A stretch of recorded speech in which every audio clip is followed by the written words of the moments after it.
Hi,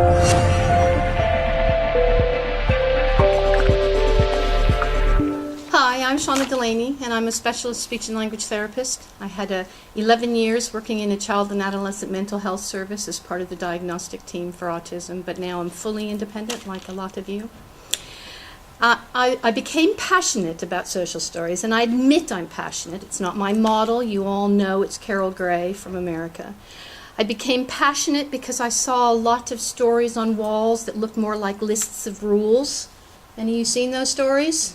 Okay, so that's where the passion comes from. This is where I think you start in writing a social story. You get to know the child so you can get the successes, but I don't need to know the cause of the behavior. It's a real common thing. They're written in first person and the title is key. The formula includes descriptive sentences. I use loads of descriptive sentences. Some people put in one. I use them to set the scene. That's an example.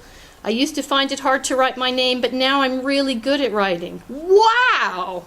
So I use that as a descriptive sentence. Perspective sentences are the most important, where you get the perspective of somebody else, not about them. That's an example of a perspective sentence. Everyone is different, and different stuff is harder for different people. You saw it on the slide before it went. And then there's the directive sentences. Most social stories have way too many of these. This is the sentence where you give the suggested response. I think they should be really, really positive and not have a lot of negative phrases.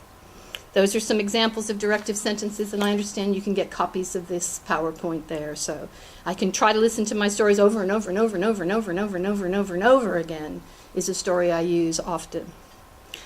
My model, my organic model, is telling you not to be afraid to use lots of language. We're speech and language therapists, and we're creative with words because the story is read often. So they don't have to accept it all the very first time. Lots of people think it has to be short and to the point so they get it. That's not my model. My model is a nursery rhyme. I think of it like a nursery rhyme. Lots of repetition, lots of space for them to talk in the middle of it. Don't worry so much about it being short. So it's a little bit longer. People criticize that. The children never criticize it because even a long story only takes a couple minutes to read, and they get to have that experience of being with you. When I decide the story, I never go for the jugular. I don't go for the one thing you're trying to change. Okay, I make a series of stories often, and the series sets the scene but has lots of positives in it because it's got descriptives. The stories are personalized because remember they're written in the first person, but I let the young people put the pictures and the fonts and the colors. I take a template often to the young person so they get one that's like that. My first story is called My Story. Just sets the scene for the fact that they're going to have stories.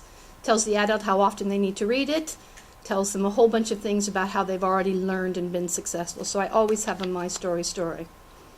They all have a book of their own stories that they feel proud to take. It's got their name and their picture on the front of it. The experience of listening to a story should feel fun to that child, not just a list of rules that tells them what they need to be doing or not doing.